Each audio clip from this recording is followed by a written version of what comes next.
2014-25 시즌이 중반을 넘어가면서 이제 진짜 플레이오프에 진출할 팀들이 윤곽을 드러내고 있습니다.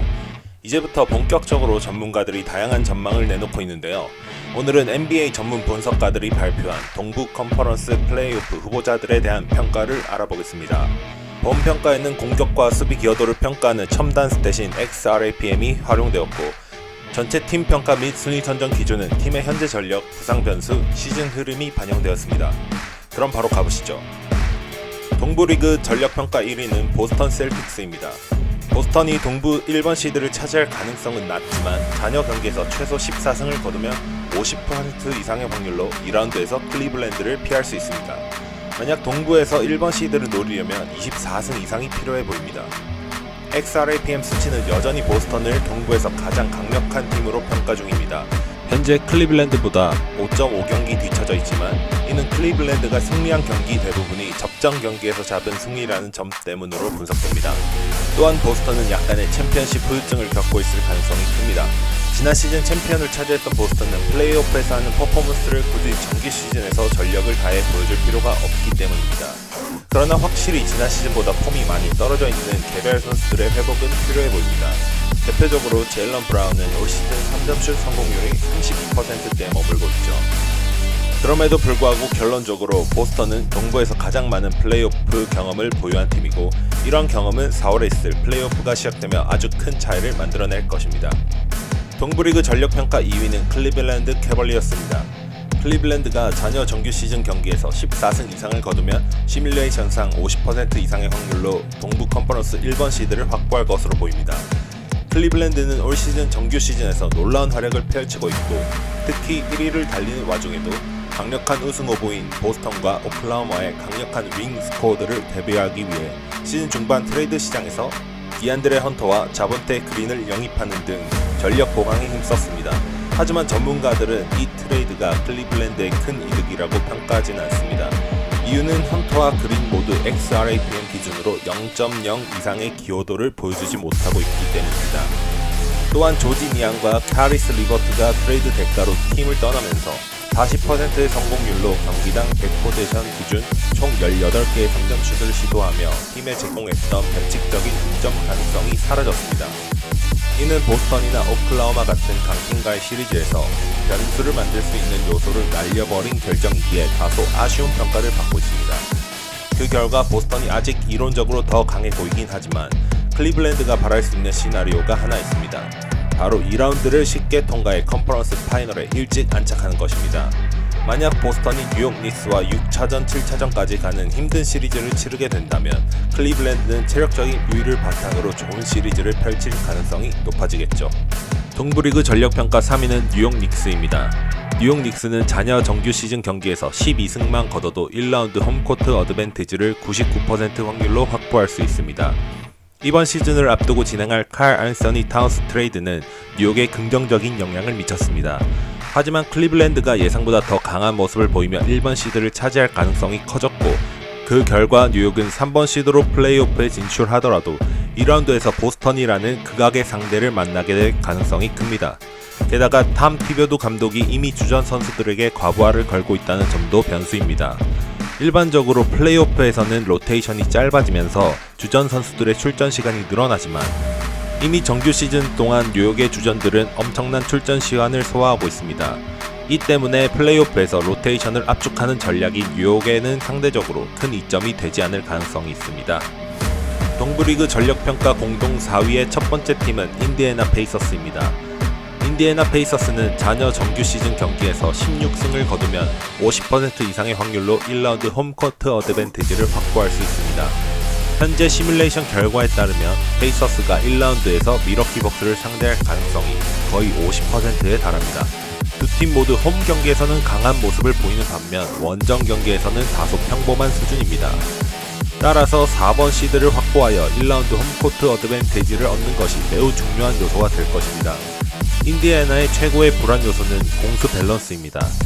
수비가 약한 팀이 플레이오프에서 강팀을 상대로 살아남기 어려운 경우가 많다는 점을 고려할 때 1라운드 통과를 위해서 야니스 아데토쿤포와 데미언 릴라드에 대한 수비적인 준비가 철저하게 이루어져야 될 것입니다. 동부리그 전력평가 또 하나의 공동 4위 팀은 올랜도 매직입니다. 올랜도 매직은 자녀 정규 시즌 경기에서 15승을 거두면 50% 이상의 확률로 플레이오프 직행이 가능하며 플레이-인 토너먼트를 피할 수 있습니다. 시즌 초반 뜨거운 출발을 보였던 올랜도는 최근 몇 달간 심각한 부진에 빠졌습니다. 그럼에도 불구하고 올랜도의 수비력은 강력한 장점입니다. 올랜도의 팬들은 디펜스가 챔피언십을 만든다는 격언을 믿고 있을 것입니다. 공격력 개선이 필요하지만 강력한 수비를 앞세워 플레이오프에서도 충분한 이변을 노려볼 수 있는 팀이라고 보입니다. 동부리그 전력평가 6위는 필라델피아 식서스입니다. 필라델피아가 플레이오프 확률을 50%까지 끌어올리려면 18승이 필요합니다. 현재 필라델피아는 벼랑 끝에 서 있는 것과 마찬가지죠. 팀은 조엘 엠비드와 폴 조지에게 매년 1억 1천만 달러를 투자하고 있지만 그들의 조합이 성공적이지 않습니다. 그리고 가장 큰 문제는 잦은 부상과 로스터 뎁스 부족입니다. 가뜩이나 잘못된 트레이드로 인해 주전과 벤치 전력의 차이가 큰 편인데 주축 선수들의 부상으로 코트보다 재활실에서 보내는 시간이 길어지면서 필라델피아의 경쟁력은 점점 더 떨어지고 있습니다. 식서스의 잔여 일정이 비교적 쉽다는 점이 그나마 희망적이지만 이 상태로는 플레이오프 경쟁에서 살아남기가 쉽지 않아 보입니다. 동부리그 전력평가 7위는 디트로이트 피스톤스입니다. 디트로이트는 정규 시즌 경기에서 16승을 추가하면 플레이오프 진출이 유력합니다. 18승을 거둘 경우 50% 이상의 확률로 1라운드 홈코트 어드밴테이지를 확보할 수 있습니다. 이번 시즌 디트로이트는 NBA의 대표적인 신데렐라 스토리 중 하나입니다. 바로 역사적으로 드문 수준의 승률 상승을 기록 중이기 때문이죠.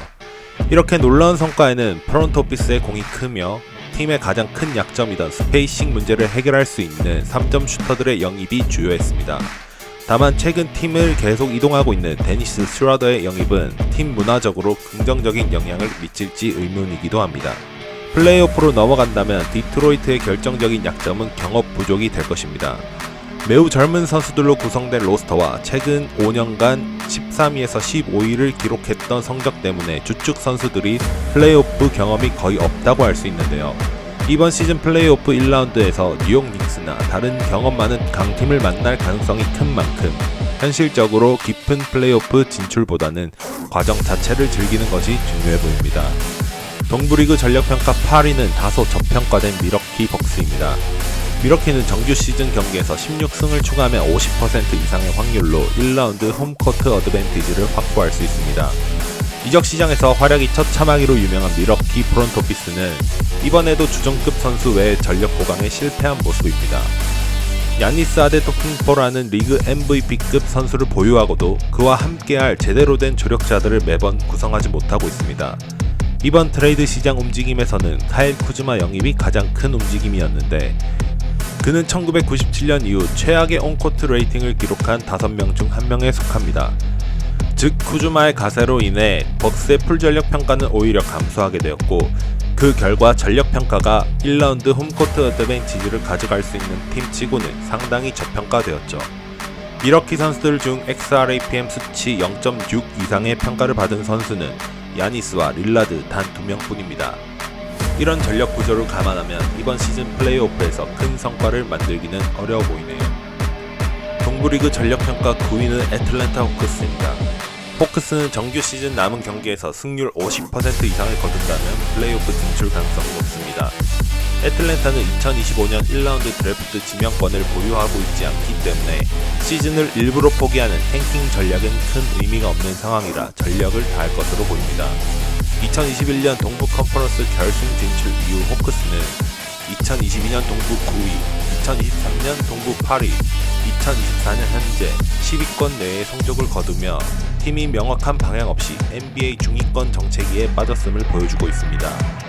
현실적으로 이번 시즌 클리블랜드 같은 강팀을 상대로 1라운드를 돌파하기는 쉽지 않아 보이기에 향후 장기적인 관점으로 팀 개편이나 대대적인 리빌딩을 고려해야 할 시점이라고 생각됩니다.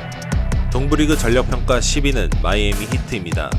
남은 정규 시즌 경기에서 14승 이상을 거둘 경우 60% 이상의 확률로 플레이오프 직행이 가능합니다. 시즌 도중 트레이드 시장에서 팀 문화의 핵심이었던 지미 버틀러를 내보내면서 팀의 플레이오프 경쟁력이 크게 하락하였습니다. 에릭 스포엘스트라 감독의 전술적 역량은 강점이지만 선수들의 재능 차이를 극복하기엔 한계가 있습니다. 그나마 이번 시즌 신인 7피트 센터 캐렐 웨어의 발굴은 히트의 이번 시즌 최대 수확이라고 할 수 있을 듯 합니다.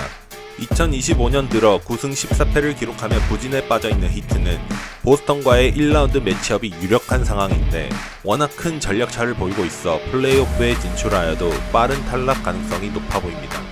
동부리그 전력평가 마지막 11위는 시카고 불스입니다. 남은 정규 시즌 경기에서 16승 이상을 거둘 경우 플레이오프 진출 확률이 25% 이상으로 증가하지만 대부분의 경우의 수를 따져보면 플레이인을 통한 진출이 유력합니다. 잭 라빈을 트레이드로 내보내면서 마침내 리빌딩 모드로 전환한 시카고 불스는 이후 신인 마티스 젤리스를 선발 라인업에 배치하며 미래를 바라보고 있습니다. 불스는 현재 동부 10위로 이번 시즌 부진한 식서스보다 순위는 앞서 있는 상태입니다. 그러나 서로의 격차가 크지 않고 현재 동부 8위에서 11위 팀들이 최근 14연패를 합작할 정도로 혼전 양상이기에 플레이인 가능성은 충분하지만 올라가봤자 1, 2번 시드 팀과의 1라운드 대결은 처참한 결과만이 예상됩니다. 이번 분석을 통해 동부 컨퍼런스의 주요 팀들이 남은 정규 시즌과 플레이오프에서 어떤 가능성을 가지고 있는지 살펴봤습니다. 보스턴 셀틱스는 여전히 가장 강력한 전력을 보유하고 있었고 클리블랜드 캐벌리어스는 새롭게 영입한 선수들의 기여도가 중요해 보입니다.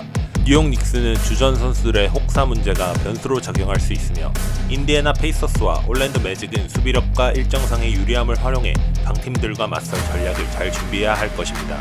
필라델피아 식서스와 미러키 벅스는 로스터 구성의 아쉬움을 해결해야만 하고 애틀랜타 호크스, 마이애미 히트, 시카고 불스 등은 플레이오프 진출을 위해 막판까지 치열한 경쟁을 펼칠 것으로 예상됩니다. 다음 영상에서는 서부리그 컨텐더 팀들의 전력 평가로 돌아오겠습니다. 시청해주셔서 감사합니다.